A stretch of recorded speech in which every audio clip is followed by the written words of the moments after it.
수능 특강 영어 독해 연습 6강 3번, 4번 지문과 5번, 6번 지문 수업하겠습니다. 이번 수업은요, 다른 분반이 아니라 영독작 B반, 서호연 선생님의 영독작 B반에 대한 보강 수업입니다. 그 반 진도가 좀 느려서 추가적으로 수업 진행하는 거예요. 다른 사람들은 혹시 뭐 복습을 하든지 그런 용도로 강의를 활용할 수 있겠지만 비반 학생들은 반드시 들어야 됩니다. 이 부분에 대한 오프라인 수업은 진행하지 않겠습니다. 자, 그러면 여러분들 책 68페이지에 있는 3번부터 들어가서 볼게요. 자, 3번 어떤 글이냐면요. 광합성의 초기 형태가, 그러니까 지구가 처음 만들어졌을 때 광합성의 초기 형태가 시간이 지나면서 현대 광합성 형태로 변화했다라고 이야기하는 글이거든요. 그래서 우리는 알 수 없는 예전 광합성의 초기 형태에 대해서 글을 읽어본 다음에 현재 알고 있는 이산화탄소를 이용한 광합성의 형태가 어떻게 변화되었고 어떤 결과를 가져왔는지 그 내용을 판단해서 보면 될 것 같습니다. 그래서 글은 자연스럽게 이 변화의 순서대로 따르게 되겠죠. 먼저 광합성의 초기 형태에 관련된 옛날 광합성, 그게 먼저 나오게 글이 시작이 됩니다. 자, 한번 읽어볼게요. 제시문 한번 봐보겠습니다. Soon after, 직후에. 그것이 지구상에 나타난 직후에. 이 그것이라는 것은 꼭 앞에 나오지 않고 그 문장이 뒤에 나오기도 하죠. 생명체예요. 그러니까 지구에 생명체가 나타난 직후에 생명체는 뭘 하기 시작했냐면요. 뒤에 나오는 것처럼 에너지를 태양으로부터 capture, 포획하고 받아들이기 시작했어요. 당연히 through, photosynthesis의 과정을 통해서. 요 단어 당연히 알아야 되죠? 뭐예요? photo가 광자, 빛이라는 뜻이라면 synthesis가 합성이라는 뜻이기 때문에 요 단어가 바로 광합성입니다. 그러니까 지구상에 생명이 나타난 이후로 광합성을 통해서 생명체들이 태양으로부터 에너지를 받아들이기 시작했다라고 이야기를 하고 있습니다. 이어서 갈게요. This chemical reaction, 이러한 광합성이라는 화학적 반응은요, 섬세하게 제작된 다시 말해서 안무 같은 거였어요. 그러니까 섬세하게 제작된 안무라는 것이 굉장히 정교하게 만들어진 하나의 메커니즘이었다라는 거죠. 광합성이라는 것이 뒤에 나오는 것처럼 뭐에 의해서 이루어집니까? 높은 에너지를 가지고 있는 광자, 태양으로부터 온 광자로부터 이끌어진 섬세하게 제작되어진 어떤 하나의 메커니즘 같은 안무였다라는 거죠. 광합성. 자, 초기 형태 광합성을 한번 넘어가 보겠습니다. B번 가볼게요. 이들은 사용되어졌다. These가 가리키는 게 뭘까요? 이것들은 사용되어졌다. 앞문장에 광자겠죠? 태양으로부터 온 광자는요, 누구에 의해서 사용되어졌냐면 엽록체에 의해서 사용되어졌어요. 밑에 나옵니다. 엽록체에 의해서 사용되어졌는데 뒤에 나온 것처럼 어떤 일련의 반응을 추진하기 위해서 엽록체에서 광자가 사용되어졌는데 식물의 성장에 필요한 당, 이것을 만들어내기 위한 일련의 반응을 추진하기 위해서 엽록체에서 광자가 사용되어졌대요. 그리고 바로 그 초기 형태의 광합성은요, 초기 형태가 먼저 나오잖아요. 그죠? 초기 형태의 광합성은요, 무엇을 사용했냐면 세상에 물뿐만 아니라 sulfur라는 단어가 좀 생소한가요? 한 번씩 나오긴 하는데 뭐 이산화황, 뭐 황산 이럴 때 그런 황과 같은 원소를 사용했대요. 오늘날 광합성에서 황을 사용하나요? 아니죠. 오늘날에는 이산화탄소를 활용해서 광합성을 하는데 그 당시에는요, 물과 황을 사용해서 광합성을 했었대요. 뒤에 나오는 것처럼 to complete the process, 그 광합성 과정을 완성하기 위해서 자, 물과 황을 사용했다라는 황당한 이야기를 합니다. 근데 문제가 있었겠죠? 지금 들어도 이상하지만 그때 당시에도 그랬어요. 물은 abundant, 공기 중에 풍부하고 뭐 대지에 풍부했지만 상대적으로 scarcity, 희소성, 부족성이라는 거죠. 뭐는 부족하고 희소했냐면 황이라는 원소는 지구상에서 그만큼 좀 희소했었고 그것이 의미하는 바는 광합성이 잘 이루어지지 않고 광합성이 제한받는다라는 것을 의미했습니다. 자, 이어서 A번으로 한번 넘어가 볼게요. A번에서 이제 그 불편함에 의한 변화가 발생하는 거죠. 자, 그래서 어떻게 됐습니까? 뒤에 나오는 것처럼 하지만 그 당시에도 어쨌냐면요. 카본 다이옥사이드 CO2죠. 탄소 하나에 산소 두 개니까. 맞죠? 자, 하지만 그 당시에 있었던 이산화탄소의 농도는요. 더 진했어요. 10배나 더 높게 진했습니다. 뭐보다? 그것이 오늘날 그런 것보다. 그것이 오늘날 그런다라는 대명사와 대동사가 둘 다 나왔습니다. 이런 거 잘 기억하자라고 얘기를 했었죠. 이런 걸 잘해야지 해석이나 어법 문제를 잘 맞출 수가 있습니다. 먼저 그것이 오늘날 그러했다라고 했는데 그것이 가리키는 거 뭐겠어요? 이산화탄소가 아니라 이산화탄소의 농도. 이산화탄소의 농도가 오늘날 그러했듯이라고 대동사가 나왔는데 여기서 많이 물어보는 대동사 문제가 are냐, do냐라고 얘기하는 거잖아요. 앞에 나오는 일반 동사를 대신하느냐 아니면 상태의 비동사를 대신하느냐라고 물어보는 일인데 여기서는 상태죠. 뭐? 이산화탄소의 농도가 과거에 높았던 것보다 현재 높은 것보다 과거에 높았다란 말이기 때문에 여기서는요. 상태를 가리키는 are 써야 되겠죠. 생략된 걸 생각한다면 여기서는 하위 같은 게 생략된 거예요.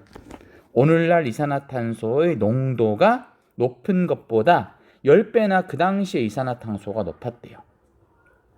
오늘날의 이산화탄소 농도를 가지고도 식물들이 광합성을 하는 데 지장이었는데 그 당시에 이산화탄소의 농도가 지금보다 10배나 높았으면 훨씬 더 광합성하게 유리하고 풍부한 자원이었겠잖아요. 자, 그래서 어떻게 됐습니까? 식물들은 점차로 황이라는 희소한 원소보다는요, 풍부했었던 이산화탄소를 활용해서 광합성을 하기 시작했다라는 겁니다. 그래서 over a period of some 800 million years. 자, 그래서 한 8억 년 정도의 시기를 걸쳐서 초기의 생물 형태는요, 진화시켰어요. 그들의 능력을. 어떤 능력입니까? 이러한 더 흔한 기체를 광합성을 위해서 사용하는 능력을 진화시켰대요. 자, 이 더 흔한 가스는 당연히 뭐겠어요? 이 더 흔한 가스 당연히 이산화탄소겠죠? 이 더 흔한 가스 이산화탄소를요 활용해서 광합성을 하는 능력을 진화시켜 왔습니다.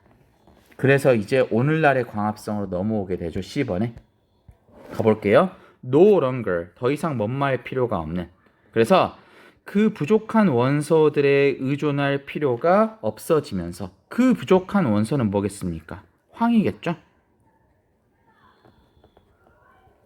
황이라는 그런 부족한 원소들에 의존할 필요가 없어지면서 황과 같은 그런 부족한 원소에 의존할 필요가 없어지면서 자, 지구의 생명체는 번성하게 되었어요. 그리고 그것이 그러면서 여기서는 뭐겠습니까? 지구의 생명체가 번성하면서라는 앞의 내용의 대명사와 대동사를 그대로 갖다 쓰고 있죠. 이번에는 이 did가 flourish라는 일반 동사를 대신하기 때문에 was가 아니라 did라는 대동사를 썼습니다. 어렵지 않아요. 자, 뭐 하면서? 지구상인 생명체가 번성하게 되면서 자, 어떻게 되겠습니까? 그에 따라서 광합성이 풍부해지니까 산소, 어떤 산소예요? 광합성의 바이 프로덕트, 부산물로서 생성되어진 산소가 생물권을 완전히 변화시켜 버렸다는 거예요. 그러니까 생명체의 어떤 그런 생태계를 완전히 생물권을 바꿔놔 버렸다는 겁니다. 산소가 갑자기 공기 중에 많이 나오게 되면요. 광합성이 많이 일어나서 일단 어떤 일이 발생하냐면 동물들의 크기가 커진대요. 그래서 여러분들이 옛날 뭐 공룡책이나 옛날 시대에 어떤 살았었던 생명체 책을 보면요. 지금보다 말도 안 되게 커다란 몸집의 곤충이나 이런 생물들이 있잖아요. 뭐 예를 들어서 메가마우라 같은 사람 몸집만한 뭐 잠자리가 살았다든지. 그게 발생한 이유가 뭐냐면요. 그 전까지는 생물들에게 필요한 산소가 공기 중에 충분히 풀려 있지 않았지만 갑자기 광합성이 공기 중에 있었던 이산화탄소를 활용하면서 많이 하기 때문에 그에 따라서 산소가 공기 중에 엄청 풀려버렸겠죠. 그것이 생물권을 자극하면서 변화시켰다라는 겁니다. 그러면서 뭐뭐 하면서 일련의 맥박이, 이 맥박이라는 것은 비유적 표현이겠죠. 이 맥박은 뭐겠어요? 맥박이 뛴다. 광합성의 활발한 움직임이겠죠.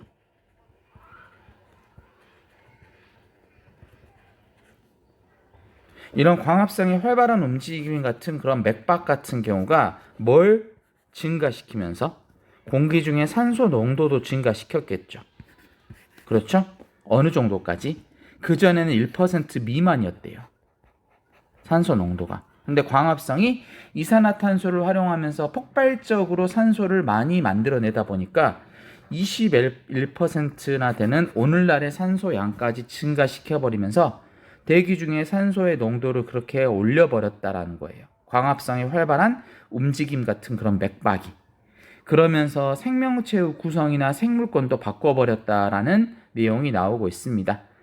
자, 글이 깔끔하게 읽어지죠? 광합성의 초기 형태는 이랬다. 하지만 부족한 원소에 대한 희소성, 이런 것들 때문에 광합성이 제한됐기 때문에 그 당시에 많았었던 이산화탄소를 활용해서 광합성을 하는 쪽으로 진화되어 왔다.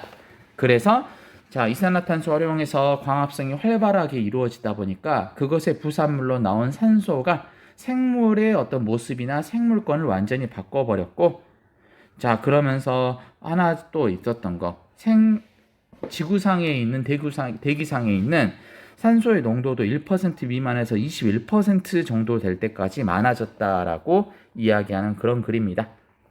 자, 어렵지 않게 풀었고요. 답은 그러면 2번이죠. 다음 문제 4번으로 바로 넘어가도록 하겠습니다. 자, 4번은 어법 문제네요. 그죠? 근데 요즘 나오는 스타일은 아니네요. 요즘에는 A번, B번, C번에서 이렇게 쉽게 나오는 스타일보다는 1번부터 5번까지 중에서 골라라 문제가 많이 나오죠.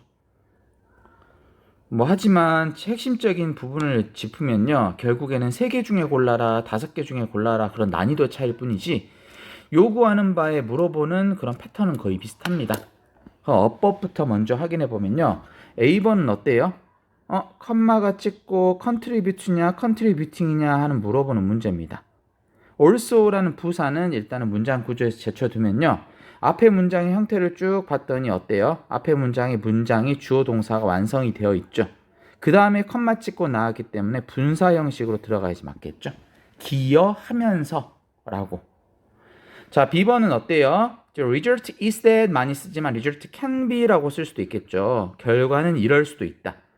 대시를 써서 뒤에 완전한 문장으로서 결과적인 내용을 보여줄지, 아니면 갑자기 뜬금없이 what을 써서 문장이 부족하게 들어갈지 봤더니 뭐 당연하게 많이 나오는 패턴으로서 that을 써서요, 뒤에 완전한 문장이 붙어요. 어떤 문장이 붙었습니까? 대화가 경험되어진다. 한 사람의 머릿속에서 일어나는 것으로서 대화가 경험되어진다라는 완전한 문장을 이끌면서 그 완전한 문장이라는 그 결과가 될 수 있다라고 이야기하는 그런 문장입니다. C번은 어때요? safer, more safely, 둘 다 비교급으로 나오긴 했지만 결국 물어보는 것은 형용사냐 부사냐라는 문제잖아요. 벌써 여러 번 얘기했습니다. 형용사 부사 문제 물어보는 것은 무조건 뭐라고? 뭐가 아니냐고 물어보는 거 맞죠? 보어가 아니냐고 물어보는 거예요. 자, 보어는 어떻습니까? 동사에서 그 성분을 반드시 필요한 성분을 썼느냐 안 썼느냐 그것에 대해서 물어보는 건데, 앞에 보어 흔적을 찾아보니까 be considered라는 동사를 읽어보니까 be considered 정확히 해석해봐요. 어떻게 해석해요? 뭐라고 생각되어지다. 맞죠? 뒤에 상태 필요해요? 안 필요해요? 필요하죠. 어떤 상태라고 생각되어지다. 맞잖아요. 이 상태라고 생각되어지다가 이렇다라고 생각되어지다라는 반드시 타겟이 되는 상태가 있어야 되기 때문에 보호가 필요합니다. 그래서 보호는 부사를 안 쓰고 형용사를 쓰기 때문에 safer가 되는 거죠. 자, 어렵지 않게 답을 맞출 수가 있습니다. 어법 문제 답은 2번이네요. 자, 해석을 한번 쭉 보면서 다시 한번 그 어법이 들어간 패턴을 읽어보도록 하겠는데, 일단 4번의 소재는요, 사이버 공간에서의 상호작용의 특징이다 라고 나와 있습니다. 사이버 공간에서 상호작용의 특징. 본문 들어가기 전에 먼저 생각해보죠. 사이버 공간이라는 것은 뭐 메일이나 카톡 이런 것들 있잖아요. 그곳에서 상호작용, 의사소통하는 상호작용 같은 경우가 긍정적으로 언급이 더 많이 돼요? 부정적으로 언급이 더 많이 돼요? 그렇죠. 부정적으로 언급이 많이 돼요. 쉽게 말하면 문자 고백 같은 것도 어떻습니까? 사이버상에서 고백하는 거죠. 이런 것들 같은 경우가 뭐 말하는 애들은 그러겠죠. 생각을 정리하려고 그랬어. 앞에서 보면 부끄러우니까 그랬어라고 하지만 결국에는 상호작용이나 의사소통 측면에서 봤을 때 그다지 긍정적으로 여겨지는 그런 의사소통 형식은 아닙니다. 그래서 이 문장에서도요, 이 문단에서도 사이버 공간에서 상호작용 의사소통을 하는 것들에 대한 부정적인 측면을 언급하고 있는 글이다라고 생각하고 글을 읽으면 될 것 같습니다. 자, 그러면 아래 내려가서 한번 읽어보도록 할게요. 자, 보겠습니다. 첫 번째 문장의 주어 동사가 굉장히 길고 그에 따라서 마지막에 분사까지 물어보는 문장이었잖아요. 첫 번째 문장의 동사를 빠르게 잡아봤더니요, 이 중간에 있는 that 같은 경우에 흔들리면 안 돼요. that EI는 guide라는 동사가 들어가 있잖아요. 그죠? 그래서 can erase가 동사예요. 잘 찾아야 됩니다. 그럼 주어는 뭐예요? the absence가 되겠죠? 자, 그래서 the absence가 can erase boundaries 하고 얘기하고 있는데 천천히 읽어보죠. 자, face to face cues가 뭐예요? 대면 단서. 대면 단서가 뭐겠습니까? 우리가 얼굴을 마주했을 때의 단서. 예를 들어서 뭐 표정, 그 다음에 눈치, 뭐 아니면 뭐 툭 친다지 피드백, 이런 것들이겠죠. 그러니까요, 대면으로 우리가 의사소통할 때 같은 경우는 표정을 어떤 피드백으로 받거나 아니면 눈치를 받거나 그런 게 있는데 그런 것들이 없어요. 어디에서는? 오프라인, 아니 사이버 공간에서는. 맞죠? 그래서 봐볼게요. 대면 단서의 부재. 근데 그 대면 단서라 함은 우리의 오프라인 상호작용을 보통 가이드해 주는, 그러니까 우리가 아무리 눈치가 없어도 오프라인에서 이야기하다 보면 표정이나 툭툭 친단지 이런 피드백을 받게 되는데 오프라인의 상호작용을 그렇게 결정하고 가이드를 해주는 대면 단서가 없다라는 the absence가 경계를 없애버릴 수가 있대요. 누구 사이에서? 사람 사이에서. 어디에서? 사이버 공간에서. 이해됐나요? 핵심적인 거 좀 짚어볼까요? 어때요? 사이버 공간 안에서는 뭐가 없다? 아, 대면 단서가 없구나. 그런 것들이 뭐 해버린다? 사람들 사이에 있는 경계를 지워버리네. 그 대면 단서라는 것이 표정이나 눈치 같은 건데 안타깝게도 오프라인 상태의 상호작용은 좌우하고 결정하는데 이런 것들이 사이버 공간에서는 없기 때문에 사람들 사이에 경계를 없애버리네. 그렇기 때문에 뭘 기여하면서라고 얘기하고 있어요. 분사 형식으로. disinhibition에 기여하면서. inhibition이라는 단어는요, inhibit라는 단어가 금지하다, 억제하다잖아요. 그럼 disinhibition은요, 금지나 억제를 안 하는 거기 때문에 탈억제예요. 탈억제가 뭐겠습니까? 우리가 사람들 사이에 만났을 때 지켜야 될 것을 보고 우리가 선을 지킨다라고 하는 거잖아요. 선 지키는 거. 내 마음대로 안 하고. 근데 탈억제는요. 선을 넘는 거라고 생각하면 돼요. 선 넘기.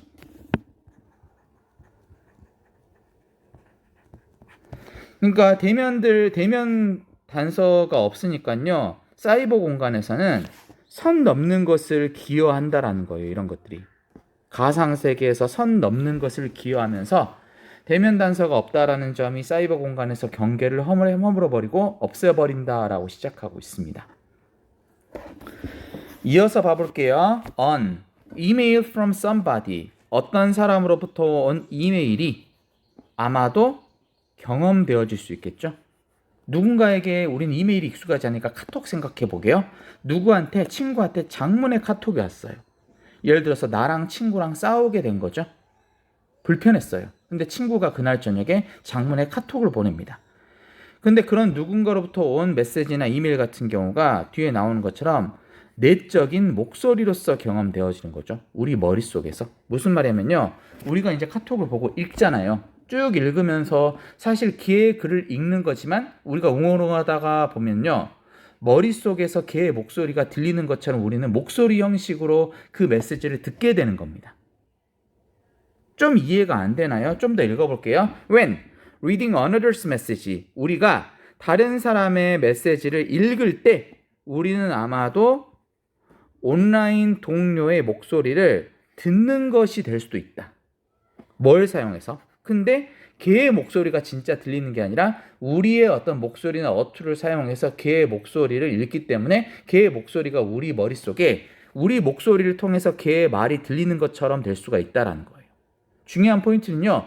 걔의 목소리가 들린다라는 게 아니라 걔의 말이 내 목소리를 통해서 들리게 된다는 거예요. 이렇게 Dr. 존스 슐러가 적었습니다. 자, 왜 그러냐면 사람들은 종종 자기 입술이나 이런 것들을 움직이고 혹은 말소리를 해요. 그들이 읽을 때 말소리를 냅니다. 그리고 그런 것들이 그들로 하여금 자기 스스로의 목소리를 투영시킬 수가 있게 돼요. 어디에다가? 다른 사람의 텍스트 안에다가 자기 목소리를 투영시키는 거예요. 그래서 친구는 화나서 장문의 메시지를 적었지만 내가 걔의 어떤 메시지를 읽다 보면요. 내 머릿속에 내 식으로 어떤 읽히기 때문에 별로 화 안 난 것 같네. 이렇게 뭐 별로 아니게끔 생각을 해보거나 아니면 곡해해버리거나 이런 방법이 될 수도 있다는 거예요. 그러니까 쟤는 전혀 비꼬는 식으로 얘기를 안 했는데 내가 읽다 보니까 내 목소리로 걔 내용을 읽다 보니까요. 내 목소리를 걔 텍스트에 투영시켜서 뭐 비꼬아서 어떤 읽거나 이렇게 될 수도 있다는 겁니다.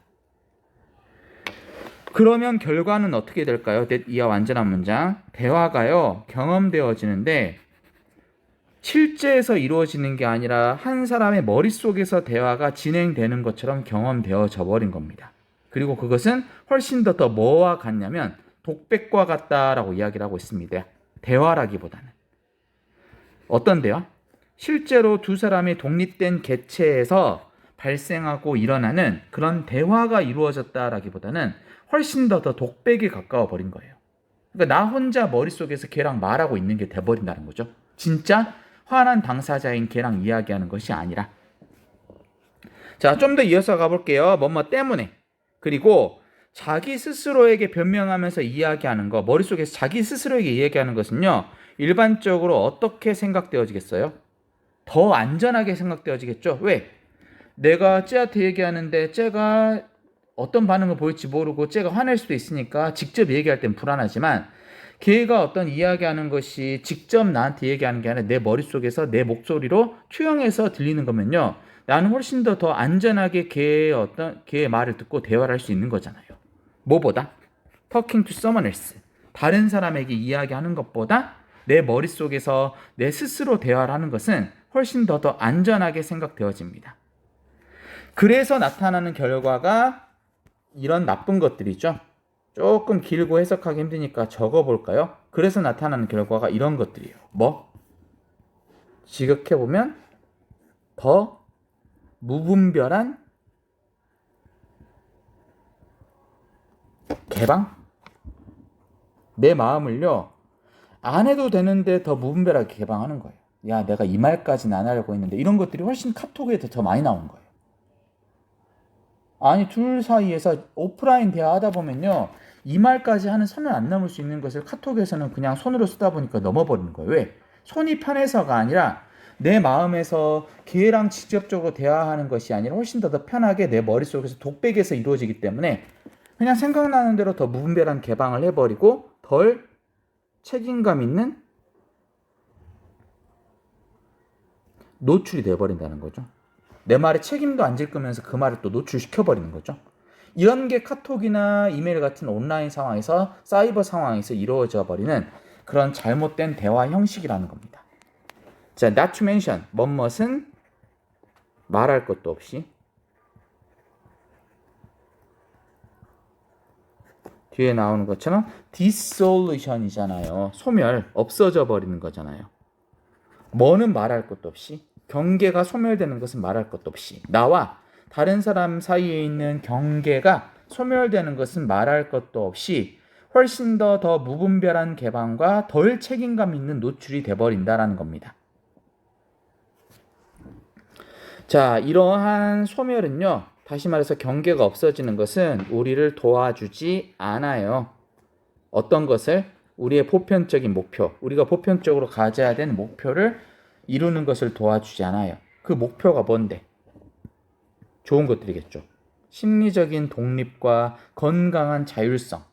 그러니까 내가 심리적으로 다른 사람에게 의존하지 않고 자율적으로 건강하게 내 스스로의 자유를 가지는 것. 이런 것들이라는 보편적인 목표를 이루는 것을 도와주지 않아요. 이런 식으로 경계가 없어진다라는 것은 결국에는 무분별하게 개방을 하고 내 마음에 대한 개방을 하고 책임감 있지도 않으면서 쓸데없는 감정이나 사실을 노출하고 이렇게 돼버린다는 거예요. 왜?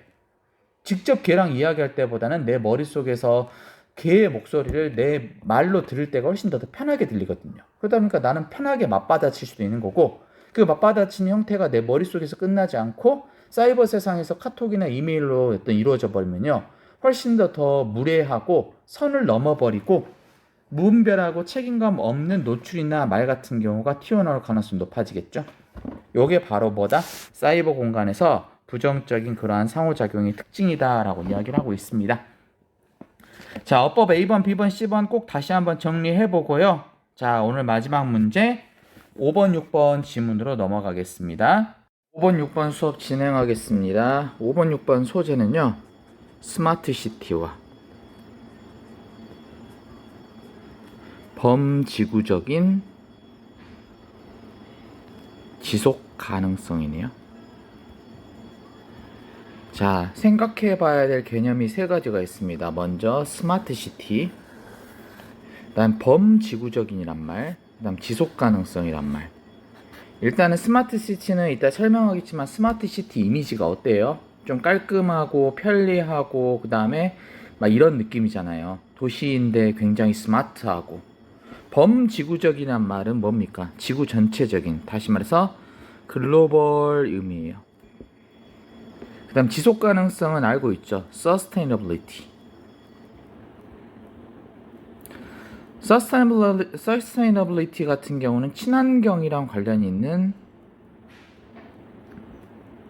단어잖아요. 좀 쉽게 얘기해보면요. 스마트 시티가 있어요. 깨끗하고 편리한 이미지를 가진 스마트 시티가 전 세계인의 입장에서의 친환경성, 지속 가능성에 대해서는 어떤 의미를 지니느냐. 내가 말하는 뉘앙스 자체에 스마트 시티 자체가 범지구적인 지속 가능성이 있어서는 좀 부정적일 수도 있다라는 뉘앙스가 느껴지죠. 그래서 이걸 보고 판단하겠습니다. 자, 일단 스마트 시티의 정의에 대해서 위키피디아에서 좀 찾아 정리해 보니까요. 스마트 시티라는 것은 정보통신 기술을 활용해서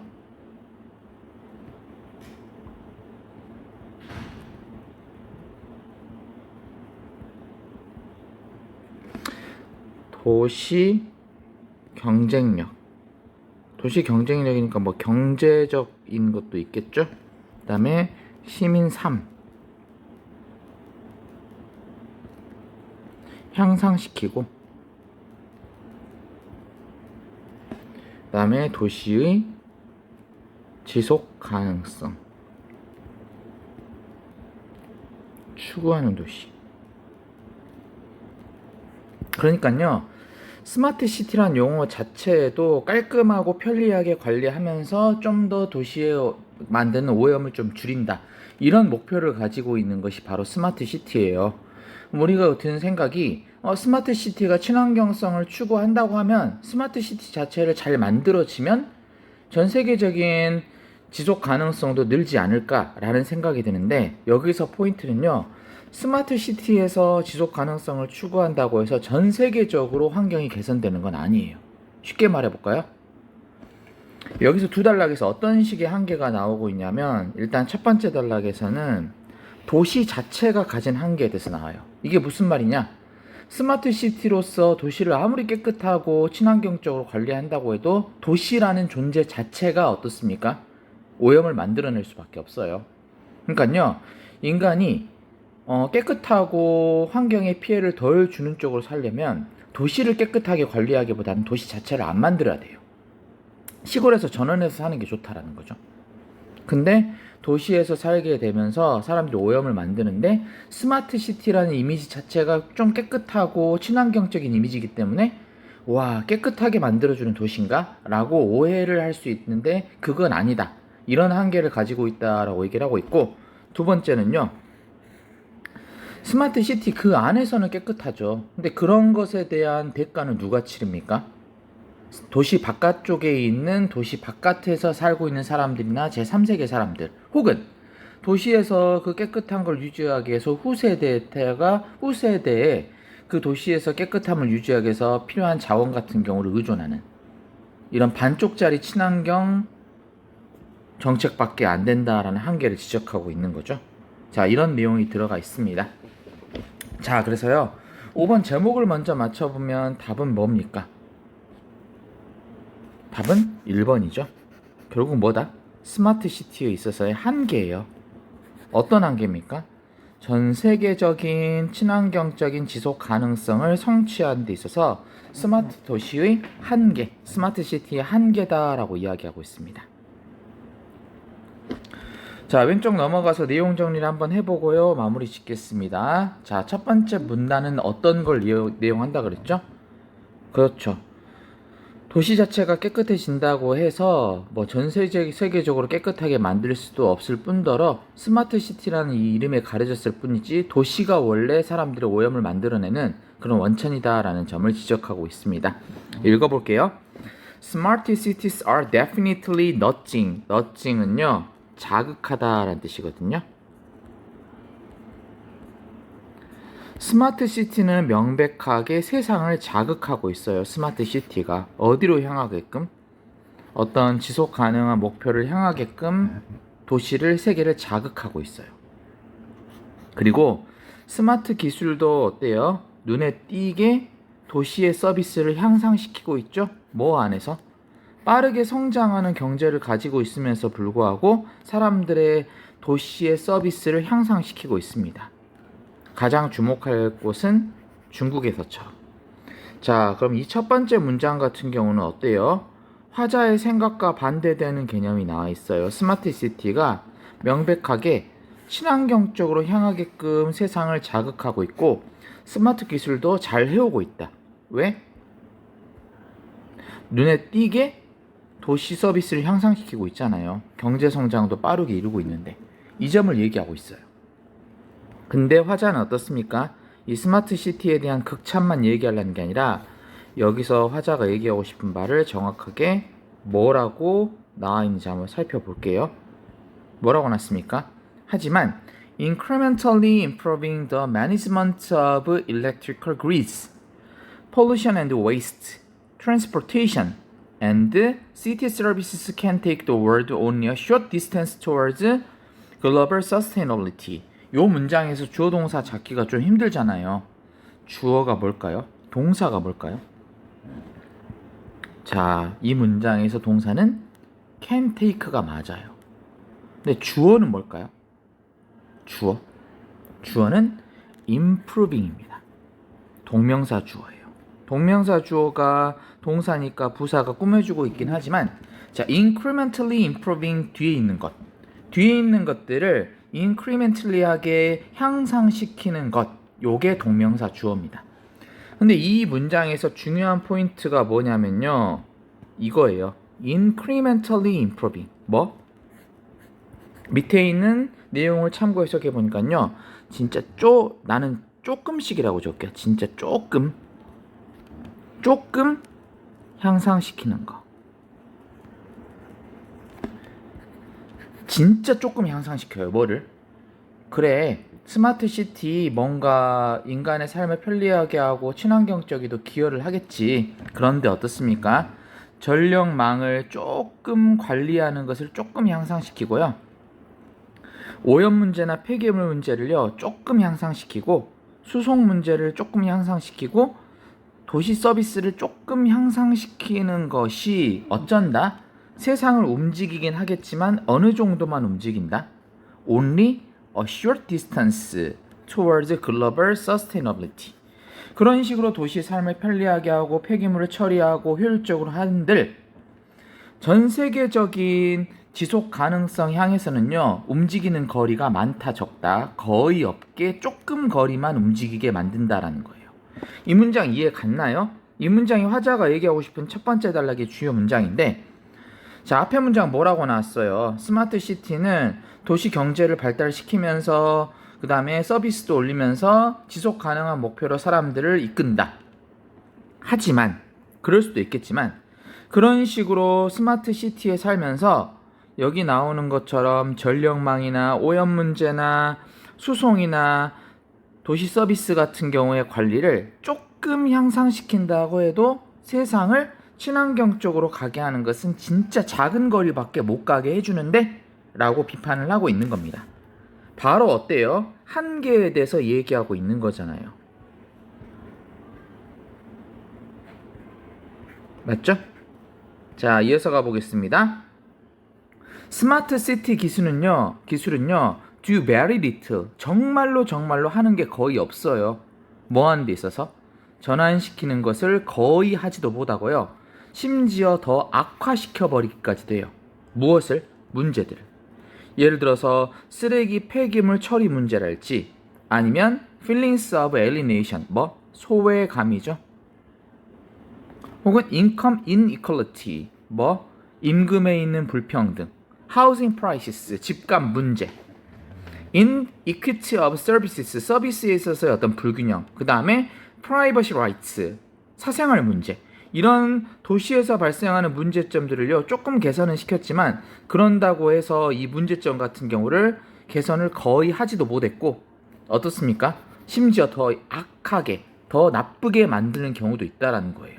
스마트 시티 기술 좋아봤자 좀 편리하고 좀 더 경제력은 올려놨겠지만, 도시가 가지고 있는 이런 고질적인 문제점들, 쓰레기 처리, 소외감 문제, 뭐 불평등 문제, 집값 문제, 뭐 사생활 문제, 이런 것들을요 처리를 거의 못하면서 전환시키는 것은 거의 없거나 더 악화시켜버리기까지 한다는 또 한계가 나온 거예요. 그리고 마지막 문제 한번 볼게요. 그렇게 별로 해준 것도 없는데, 자, 뭐라고 나옵니까? 긍정적인 담론, 그러니까 대중들의 여론. 뭐에 대한 긍정적인 여론? 일단 스마트 시티 자체가 눈에 딱 보이기에, 밖에서 보기에는 좀 멋져 보이잖아요. 그렇기 때문에 자, 이렇게 해주는 것도 거의 없고 한계점을 가지고 있는데, 스마트 시티에 대한 긍정적인 담론은요 또한 obscure하게 만들어줘요. 뭐? 흐리게 해요. 모호하게 해요. 뭘 흐리게 합니까? 방식을. 어떤 방식? 지금껏 도시라는 것의 정치적이고 경제적인 구조가 그 자체로 오랫동안 전 세계의 환경의 질적 저하, 그러니까 오랫동안 환경의 질적 저하 문제의 원인이 됐었다라는 그런 방식을 오히려 흐리게 만들고 있다라고 비판하고 있는 겁니다. 무슨 말인지 알겠어요? 오랫동안 도시라는 존재 자체가 그 자체로서 정치적인 경제적 구조로서 환경의 질적 저하에 기여를 하는데, 이런 방식을요 흐리게 만들고 있어요. 우리 눈을. 뭐가? 스마트 시티라는 그 개념에 긍정적으로 보이는 담론이. 그러니까 쉽게 말하면요, 스마트 시티에서 시티라는 말 자체는 환경오염의 주변이었거든요. 근데 스마트 시티 하니까 왠지 친환경적으로 보이니까 스마트 시티라는 그 말에 가려서 도시가 얼마나 우리 환경을 악화시켰는지에 대한 그 방식을 우리 눈을 흐리게 만들고 있는 것이다 라고 하면서 스마트 시티 자체가 전 세계적인 환경을 깨끗하게 만들어 말도 안 돼. 도시 자체의 그런 본질적인 문제를 해결하지도 못하고 오히려 그 도시라는 그 부정적인 어감을 스마트 시티라고 이렇게 붙이면서 우리 눈을 흐리게 만들고 있을 뿐이야 라면서 지적하면서 한계를 이야기하고 있는 게 첫 번째 단락입니다. 자, 두 번째 단락은 뭐가 나냐면요, 그래 많이 봐줘서 스마트 시티 안에서는 니네들 환경 문제가 좀 해결되겠지. 근데 스마트 시티에서 환경 문제를 해결하기 위해서 그걸 누가 다 대가를 치러? 도시 바깥에 있는 사람들이 대가를 치르잖아. 전 세계적으로 봤을 때는 도시 안에서는 깨끗해지는 것이 전 세계의 다른 지역에서는 오히려 더 더럽게 만들 수 있는 한계가 있어. 이 점을 지목하고 있는 겁니다. 자, 두 번째 단락 가볼게요. 자, 생태학자인 윌리엄 리즈라는 사람은요, 유명한 사람이에요. 생태 발자국, 환경 생태 발자국이라는 말을 처음으로 코인됐었던 사람이거든요. 자, 코인은요, 만들다라기보다는 용어를 만들다라는 특별한 의미를 가집니다. 자, 그렇기 때문에 어때요? 윌리엄 리스는요, 생태 발자국이라는 지금은 좀 익숙해지는 그 단어를 처음으로 용어를 만들었었던 사람이었는데, 생태학자였는데, 그 사람이 우리에게 일깨워주고 있는 것은 뭐냐면요, 복잡한 방식에 대해서 일깨워주고 있어요. 어떤 복잡한 방식이에요? 여기 나오는 것처럼 도시와 도시 주변에 있는 그에 동반하는 교외의 팽창이 뭘 끌어내렸는지, 고갈시켰는지. 뭐를? 전 세계적인 지구의 자원을, 그리고 어떻게 고갈시켰는지에 대해서 복잡한 방식을 우리에게 상기시켜줬고요. 그 다음에 뭐? 먼 거리에 떨어진 도시 바깥에 있는 생태계를 어떻게 해를 미쳤는지, 해를 끼쳤는지, 이러한 복잡한 방식을 우리에게 상기시켜주고 있다라고 얘기를 하고 있습니다. 자, 이어서 가볼게요. 도시경제학은 그가 설명했듯이 도시경제학은 뭐 하는 경향이냐면, 도시경제학은요, 도시를 약간 예찬하는 도시의 멋진 이야기예요. 도시경제학은 뭐를 과장하는 경향이냐면, 도시화의 가치, 지속 가능성에 대한 도시화의 가치를 과장하는 경향이 있어요. 어떻게 함으로써? 오히려 뭐를 과소평가해버려요? 전 세계적인 환경의 피해죠? 맞죠? 뭐? 도시에서 사는 사람들의 점점 늘어나는 소비로부터 온 도시 바깥에 있는 전 세계적인 환경의 피해를 과소평가함으로써 도시 안에 사는 사람들이 깔끔하잖아, 이런 식으로 도시 안에서 사람들이 깨끗하게 사니까 도시화의 친환경적인 지속 가능성의 도시화의 가치를 가장해버리는 경향이 있어요, 도시 경제학이. 근데 여러분들 그걸 믿으면 안 되잖아요. 도시 사람들은 시골 사람들보다 좀 더 깔끔하고 쓰레기를 적게 만들어 라고 생각할 수 있겠지만, 그 사람들의 삶을 가능하게 만들어주는 그 모든 것들이 도시 바깥에서 왔다라는 것을 간과하고 있다는 점을 지적하고 있는 겁니다. 다시 한번, 도시 경제학은 도시화를 시키는 것이 친환경, 다시 말해서 지속 가능성에 미치는 그 가치를 과장하고 있어요. 뭐를 과소평가함으로써?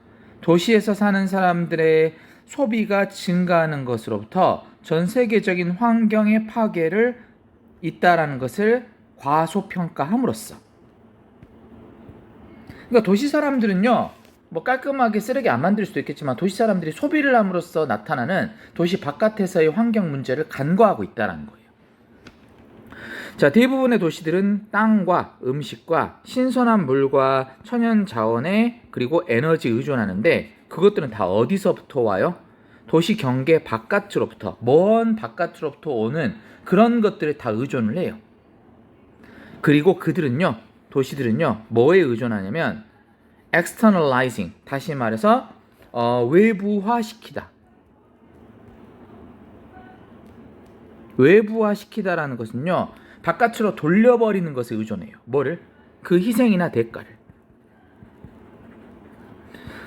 그 폐기물에 대한 희생이나 대가를 외부화시켜버리는 것에 의존해요. 그러니까 도시 안은 깨끗하다니까요.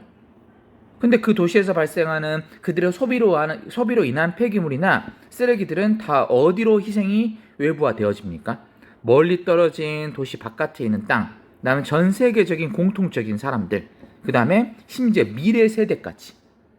도시 안에서 발생하는 문제점들, 도시 안에서는 깨끗해 보이지만 미래 세대들, 전 세계의 공통적인 책임들, 그들과 상관없는 도시 바깥에서 살고 있는 사람들, 이 사람들한테 그 희생이나 대가를 외부화시키는 것에 의존하는 게 도시의 삶이라는 겁니다.